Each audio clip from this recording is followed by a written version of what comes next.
Thank you, God, for bringing us together today. Please guide us, guide our hearts, our minds, our words. Please don't let Maria and I actually come to fist blows. Amen. Amen. I'm Maria, the better half. And then you'll say, buckle up. I like that. Come dance in my glow.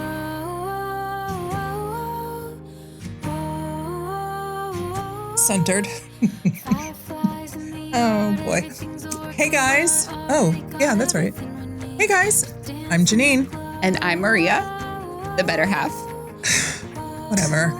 We're so glad you're with us today. We are excited to talk to you, talk to each other. So like and subscribe if you, well, not even if, just do it. Just do it. If you want to keep up with us, hear more about us and the fun topics we're going to share. And laugh with us because as you might be able to see if you're watching from our eyes, we've already been crying in laughter and we haven't even begun. Oh boy. All right. So buckle up. Let's go. Let's go. Where are we going? Oh, wow. There are so many places we could go today. We are. Yeah. So why today? Why are we doing this? It's because the random guy in the next room forced us to do this. He did. We were absolutely forced into this. We were just exploring what ifs just yesterday. And here we are now with absolutely no plan for how this is going to go. No plan.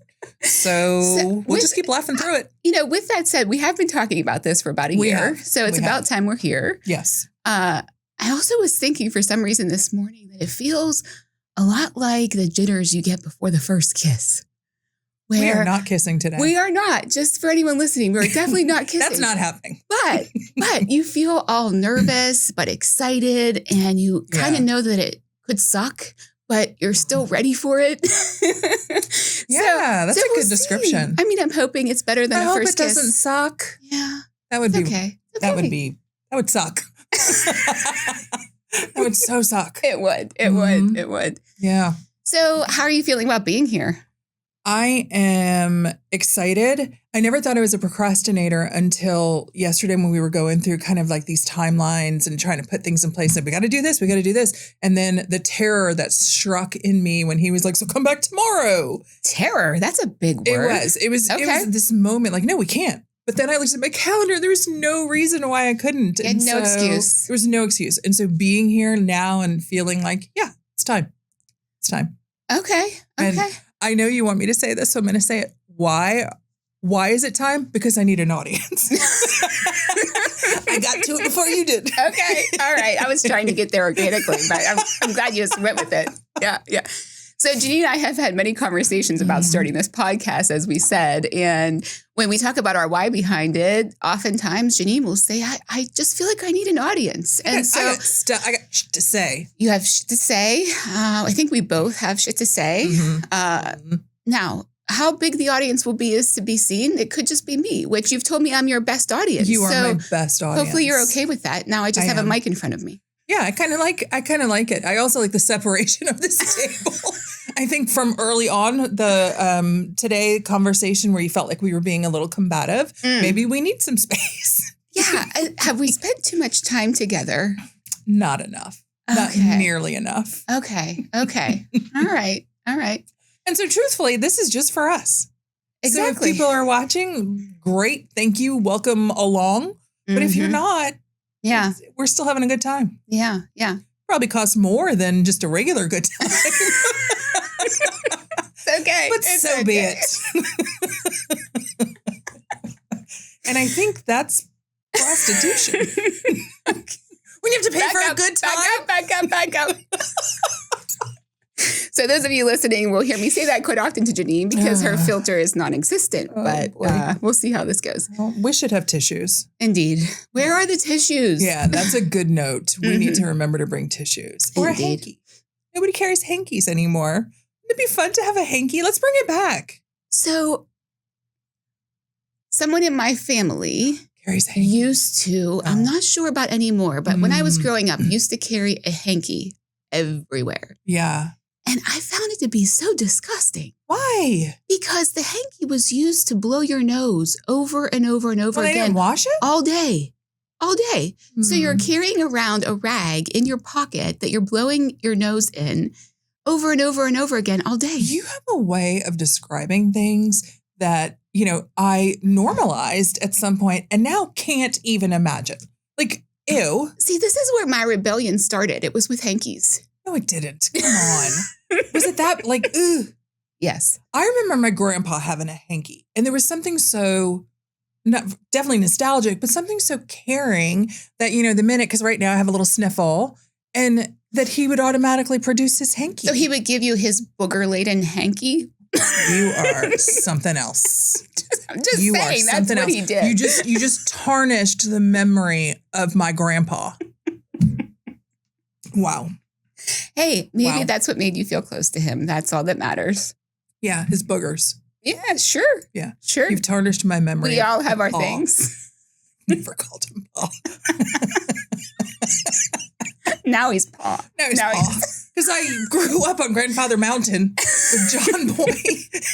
You're probably too young for that. Do you remember the Waltons? No. I know of the Waltons, but it wasn't a regular thing for me, of course. It wasn't for me either because I hated it. My grandmother watched it. But it's one of those dated references that I have because I'm old.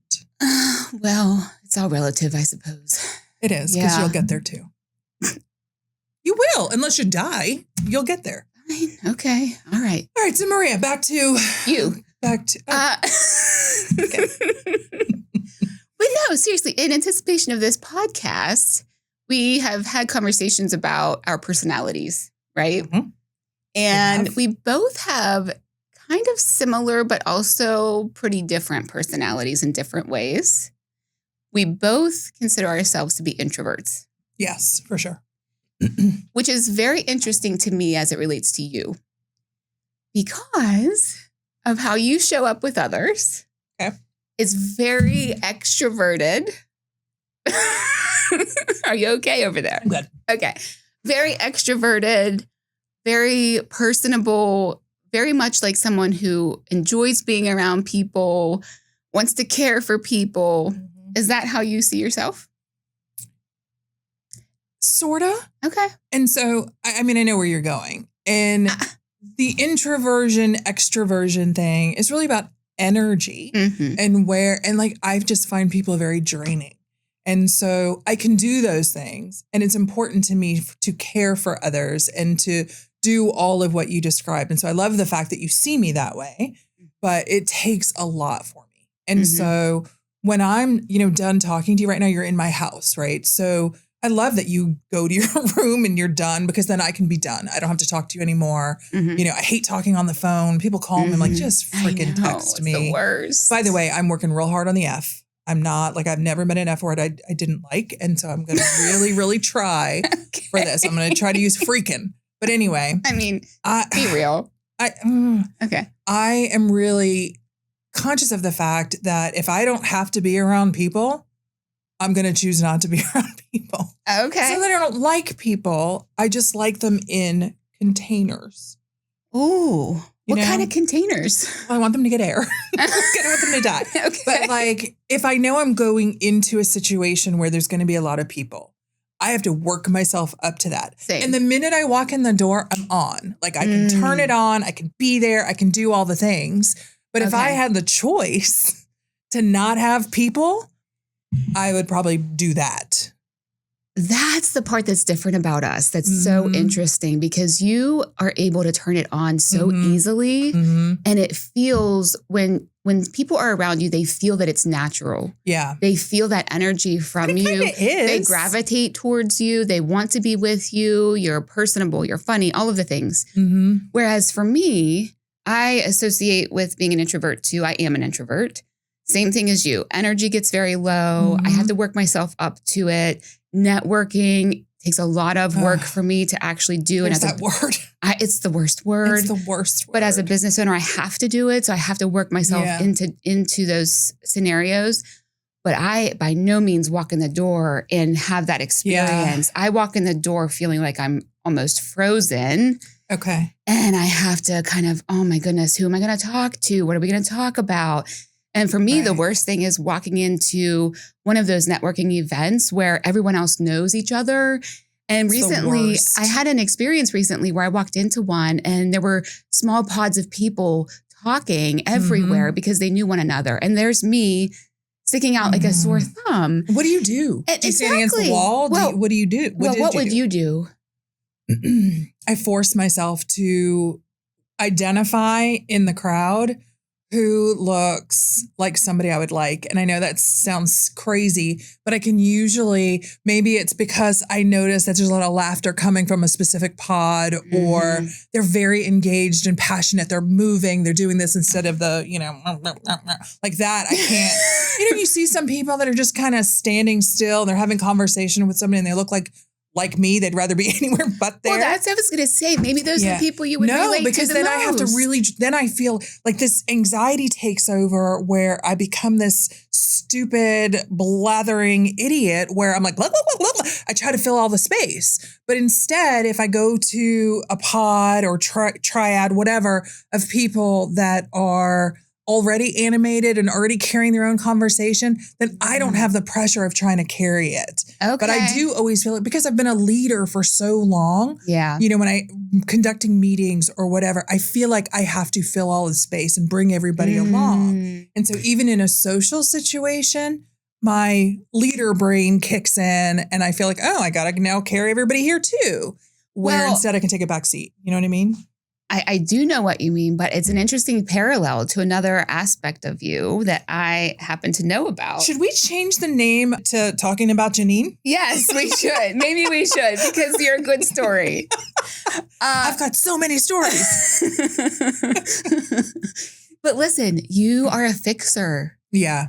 And so you always feel like whatever's happening around you, it's your job to fix it. I know. And so if you see someone who's struggling in the way that you internally feel you're struggling, you feel like you have to fix them or make them feel more comfortable, as opposed to even just going to them and saying, this is kind of awkward, isn't it? Or, Yeah, that's not natural for me. Yeah. Which is, kind of goes to the vulnerability aspect of things, which we'll talk about at some point, not today. It's weird because I'm having this awareness as we're talking. And this, again, is not a therapy session. It can very easily go down that path. But because when I first started getting vitiligo, it didn't, I closed myself in. I wore long sleeves. I wore turtlenecks, even in the winter. And in the summer. And I convinced myself that I needed to be invisible. And then there was this moment along the way where, because of the industry that I was in at the time, I had to be around people and I had to force myself. And I got this feedback one time. I'm not going to go into it. It was very hurtful, but it was really about my look. It wasn't about my job, my this, my that. And it switched me. It switched me where I was like, you're just going to have to find a way to fake it till you make it. And so I still do that. It's my coping mechanism. It's my way. But would I rather be without all the crowds? Yes. Do I, want people just to give me money for just not doing anything? Yes. All of the things where I could find myself in a cave and be very happy. Yesterday, when my sister called me on the way home, she's driving the car and the first thing she's going to be in a long distance road trip. She wants to get on a call. My thing about I'm in a car and nobody's with me and I'm going to have to oh my God, I don't have to talk to anybody. This is fantastic. Yeah. So I buck my trend all the time because I feel like it's important to do. Okay. And so, I can switch it on and off easily because there's a learned behavior. I have to think a little bit more about this and maybe we can come back to it. But one of the things that you said was very interesting. I feel like my snaps are getting real good. They are very good today. Thank you. Thank you. The concept of fake it until you make it, I absolutely hate that terminology. Because it is encouraging not being real, not being authentic, not being vulnerable, not being a coping human. Mechanism, though, that we don't need. I do need it. Well, can I finish? So, killing me, but yes. But listen, so I'm interested in fake it until you make it, introversion, and the parallels between those things and imposter syndrome, which is such a big topic that we hear so much about these days. And I think you and I have spoken about multiple times around We struggle with this. Yeah. So many people struggle with this. And I've really started learning a lot more about it recently and started questioning, is this actually what we call imposter syndrome? Interesting. I think that we often immediately go there because it's the hype word right now, or hype words, whatever you want to say. The nom de rigueur. Sure. And the reality or my curiosity is around imposter syndrome versus introversion versus social anxiety versus lack of confidence. Yeah. And how they're all related or not, for me is something that I'm exploring. Okay. And when I go into a situation that makes me uncomfortable, and to your point, I have to do it. It's absolutely necessary. Yep. So I continue putting myself in those situations. Most often I feel like, what am I doing here? Or I don't belong here. And I'm starting to question why, like, where's that coming from? Right. You know, and do you have any answer to that? I do, but I'm not going to share it today. Okay. Well, that's a weird lead because up. I'm still exploring it. Okay. It's not a fully baked idea yet. Okay. So once that's never stopped me before. Valid. Very valid. Yeah. So there's just so many things that are interrelated. And this whole idea of introversion versus extroversion is very, has been of interest to me for a long time now. And you are, as we say, an enigma. Yes, girl. Yes. So I like it. I think it is interesting. And I would be very, very intrigued to see where you land on that. Yeah. I also wonder, do we have to label it? Right? So you just feel the way you feel. And for me, when I talk about faking it until I make it, it helped get me through. It really did. And so I agree with you, that whole like being fake, is that what we really want to encourage? Probably not. I've never been somebody, I'm not meaning, I genuinely want to be caring. And in a lot of ways, I am naturally the life of the party. Right? That I really am. Like, you are. Let me just break my arm. Yeah, I have to give it to you. Right? I mean, I do have this entertaining desire, and I enjoy it. But it does take a lot out of me, even though I want to do it. And so I think that's where that enigma comes in. Like, why do you do it if it takes that much out of you? Exactly. Or why do you put yourself in this situation? Why do you work in a profession where you have to be on? I mean, we're trainers. We're in front of people. Gosh. Right? Yes. And it takes everything. But I love it. Well, that was another area I was going to, which is how the way you are. Wow. Is there a couch I can lay on? We can move away from you here in a minute. Just give me another minute. Okay. Well, we don't have to. Hey, you want an audience. Here you go. So how does that all show up for you in what you do for a living? Because, I have worked with you now in different capacities. And I have seen how you work with your teams, how you train people. And I don't feel those parts of you that are struggling with the energy. So how do you get through it? And you also coach people. So how do you dig that well of caring deep enough that you...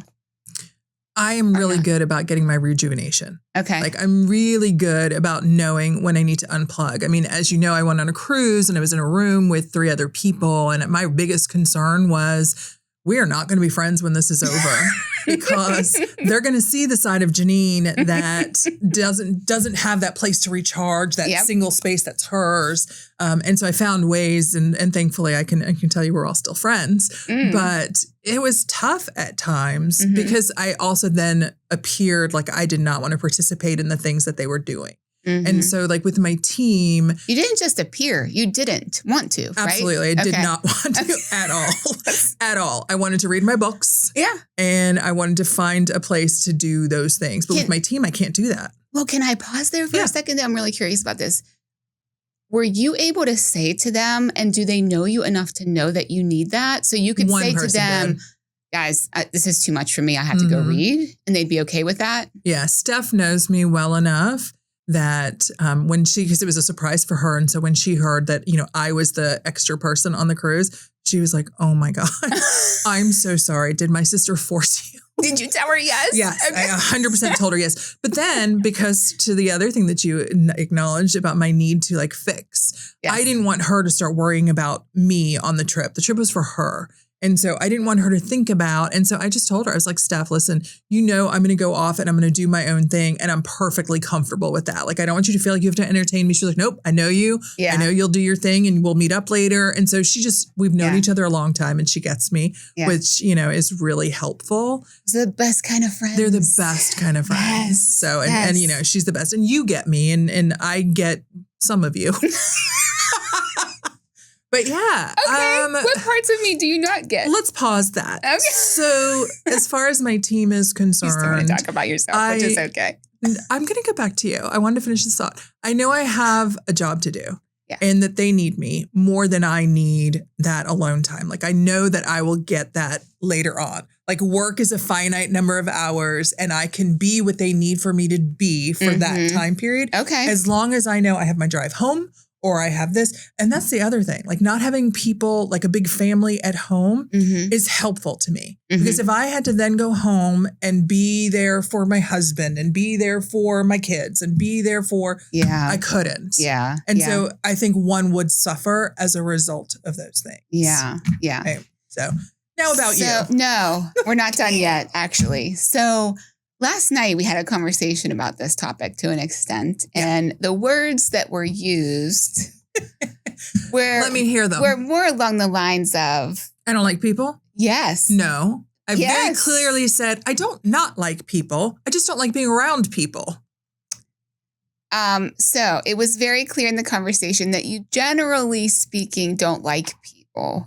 And I don't like being around and that's people. Okay. So Clara, I did. I was very clear. There's a distinction. It might just be semantics, but in my brain, it works. All right. I'll let it go then. Right. We're and coming so back to it. You also asked like how I then coach people when I don't. How do you coach people? How do you be a leader to people that you don't even like? I do like them. Well, let's be honest here. We don't like everybody. That's true. So even if you generally like people, you're saying we. Yeah. I mean, as human beings, not everybody likes we can't like everybody. Absolutely. And so, I'm comfortable with that. So I'm saying this maybe from a Jeanine perspective, but also generally. How do you think you can be successful in that type of role, responsible for people you don't like? Mm-hmm. Maybe I'm not good at it. I'm just kidding. I think I'm actually pretty successful in that place because I can identify in a different way than others. Like somebody who's on and needs to be on all the time, where it might seem like that right now, but I can be and ask the right questions, or just ask the tough questions because of how I view the world and my introverted side that is curious instead of forcing my agenda on others. And so as a coach, one of the things, that people come to you with a topic, right? And so I might do research on that topic if I don't know anything about it. But truthfully, all the heavy lifting is theirs, not mine. And so I think it suits my personality really well because they need to talk about the thing that's happening for them. And I can help shape, organize, provide some solutions to their thoughts and what have you. And help them become a better person that you actually like. And possibly. I mean, that's what I try to model them exactly after me.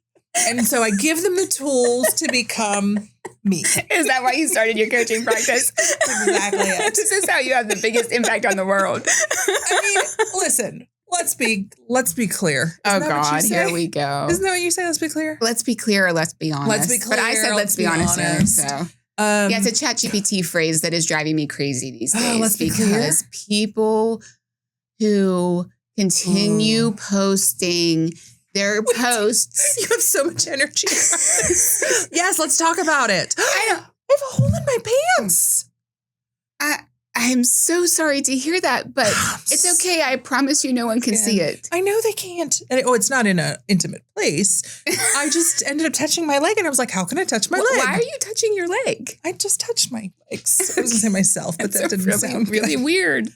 Okay. Oh my God. Okay. I'm sorry, but yes, you have a lot of energy around this. So let's talk about it. It's not really worth talking about. I think it is because you know what? ChatGPT is so prevalent and should be. It is a great tool. It is incredible to use. So you wanted me to talk and you're doing all the talking. So I'm such a good coach. So listen, full proponent of ChatGPT. Totally understand the value of it. Am a regular user of it. What I am not a proponent of is laziness. So I use ChatGPT as a starting point for anything that I'm going to write that I need to start the wheels turning. I will ask for some help. Get me started with this. And then I will make it my own. And LinkedIn post is a great example of that. Today we see so many people posting copy and paste. Yep. And it's so obvious. It drives me crazy. Because if you don't know how to recognize that, there's a problem. And I can't tell you, every single day I see posts in my feed. Let's be honest. Let's be clear. Let's be honest. Let's be clear. Or let's be real. Anytime I see that phrase now, and it may have been generated by their brain, but I assume it's ChatGPT and it drives me nuts. What are the other indicators? Well, this has been highly debated, but the M dash is one of them. And I'm sorry, but that's that longer dash. It is an indicator because nobody used an M dash before ChatGPT. Now all of a sudden, everybody is using it. There are certain structural things that to me are indicators that I can't necessarily put the words right now. And I think I have so much passion behind it because you're a gifted writer. Again, laziness.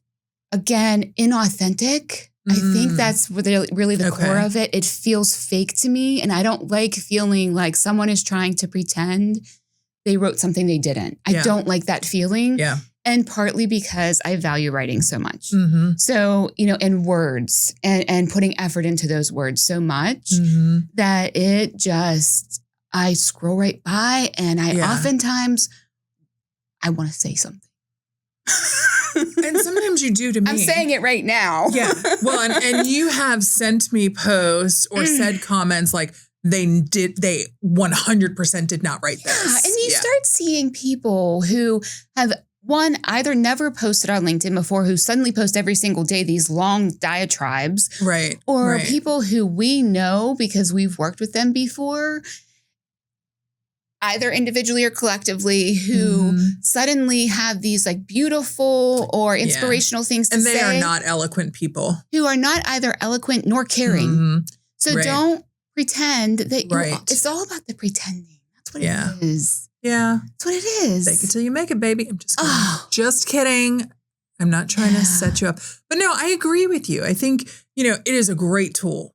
And certainly for somebody like me who does not have the gift that you have, it is helpful from not only like a germination of an idea, but also help me put some words to this. And then to your point, I do change it. I do like read through it and go, I would never say that. That doesn't feel like me. But, I wonder if people just they're not aware enough of their own stuff and how people see them that they think, yeah, that sounds like me. Right? Like, can that be possible? Or they don't care enough. And enough is my judgment. I understand that. But they don't care. So for me, I care too much. That's the reality of it. I'm aware of that. Okay. The words, how my voice comes across, making sure. So from my business's perspective, it's so important to me that my voice is in everything that the business does. And I overthink it. And so there is somewhere in between that is the sweet spot, and I recognize that. How are we going to get you there? Because I'd like that. I'd like it for you. Oh. I'd like it for you. Go to hell. Score! I'm I'm done. I'm dead. I'm done. Was that your mic drop? Drop your mic right now. I will not, but yes. I am. So that's your bite me moment. Why is it, why? Because. How does it show up for you? Yeah, I get it. I would say, okay, I'm going to start calling you Sheldon. Like you had the thought you had to finish that last word. I'm getting old, Jeanine, as you kindly pointed out to me earlier. No, I did not. I said we're all getting older because you said something that led me to say that thing. That included me. So I'm offended. But you look fabulous. Well, I mean, 36 looks good on you. Thank you. Sure. So, I think because sometimes it makes me feel inferior because you don't like the product I've put out, because you do tend to see all of the details, which is okay. I mean, that's also the thing that I think makes, work right so good. Yes, I was actually going to use even a better word, but it's fine. Use a better word. I want to hear it. It's stupendous. No, I'm just kidding. That was never going to be a word I was going to use. But truly, it makes it so professional and makes it really stand out because you have considered every single detail of the website, of your offerings, of all of the things in a way that I don't think everybody does. Some people have it's good enough. And I would say that I can be the good enough girl. And because my good enough doesn't always match your let's look at every decimal and infinitesimal detail. Come on. But that's how you said, how does it feel for you? And I'm telling you how it feels for me. And so it can feel that way. And so, but I feel like that's your shit to get over. A lot of times, finger gestures. A lot of times it helps me to level up was where I was going. Thank you very much. Oh, that's very kind. I take back what I said. I take back what I said. So I feel badly to hear you say that it makes you feel inferior, which is actually quite surprising to me to hear you say that. And so we talk about all the time in our program, we coach people on giving feedback. We coach leaders on giving and receiving feedback. Mm-hmm. And so do I need to coach you on that? Oh, you can F all the way off. Like all the way. Not just halfway. All the way. No. Yeah, we can have a conversation after this. No, I don't like when I say inferior, it's because I value your opinion so much and it points out the places that I may be lacking. Okay. Sometimes though, I'm like, no, this really is good. This is good enough. This is exactly where I want to be. And I feel like maybe yours is a little, I don't say unrealistic, but I know you care about it. And so it's important. And so it's more like, I'm fine with that. I can do that. Okay. And I do it just because I know it's important to you, but it really does not matter to me at all. Okay. And so that's why I'm not joking when I say for you, I would love for you to find a happy medium, because how does it play out for you? Oh, yeah. We don't have enough time here today.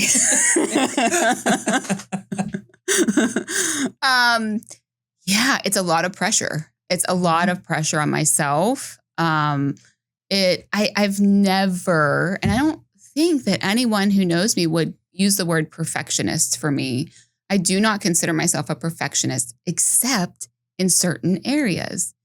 And for me, we go back to words and writing and voice and messaging and communication, which is just like at the heart of who I am and what I feel is so important and also lacking in this world. And combine that with the fact that I now have a business whose livelihood depends on how I show up or how it shows up, how we show up. Sure. And it makes that pressure even tougher for me to get through. So I don't know the answer on how we help me get there. I'm aware of it, which they say is the first step. Sure.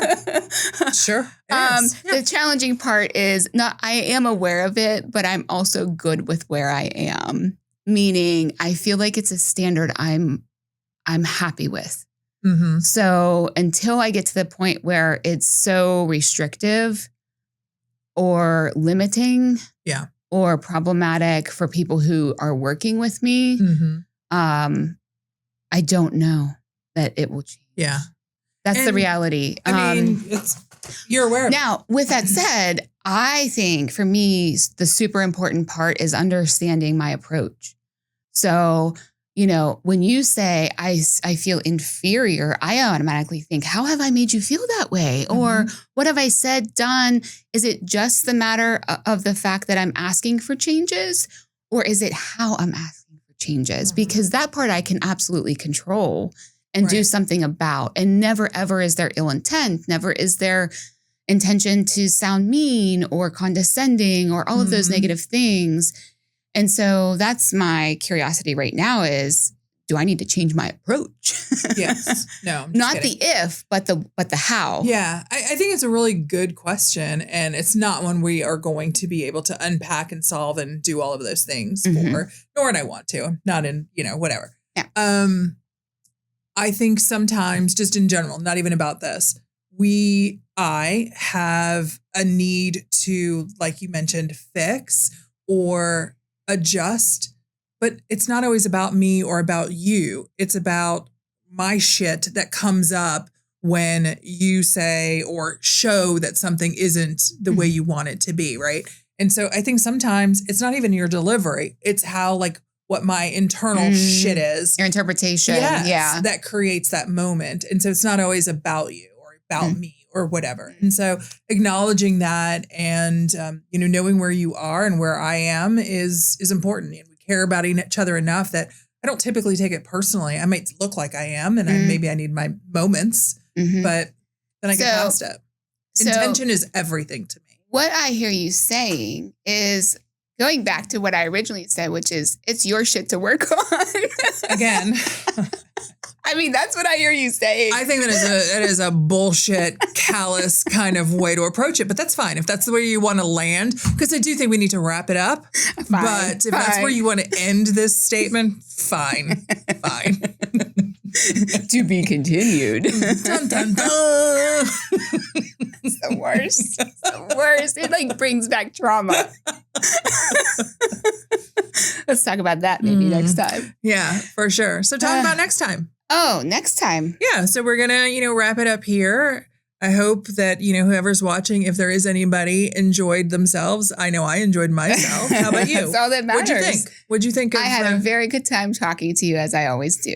Yeah. So, and that's what this was for, to just talk about things that we feel are important. Mm-hmm. I do think, though, if we have people listening or watching, we want to also know if there are things important to them that they'd like to hear us talk about. Topics, questions. Absolutely, yeah. Because nothing's off limits. Well, there's probably a few things that are off limits. Definitely there are things off limits. Yeah, there's a few things that we just won't talk about. But you're welcome to submit a question and we'll choose. We'll ignore it. We'll choose to ignore it. But seriously, if you are watching, thank you so much. And thank you. I mean, I've enjoyed my interview. More interview of Jeanine next time. Oh my gosh. Yes. Thank you for joining us. Yes. We'll see you next time. We'll see you next time. We really do hope we do.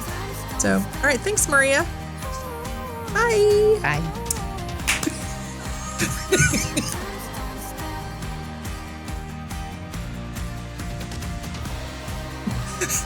Isn't that like turning on the lights? That's exactly what I was doing. Turning on the lights, turning off the lights. Oh, God, I'm don't care. I hope you got that last part. Okay. Good. Can I tell him what you said? No, he's going to hear it anyway. But she whispered it. I was like, he can still hear you.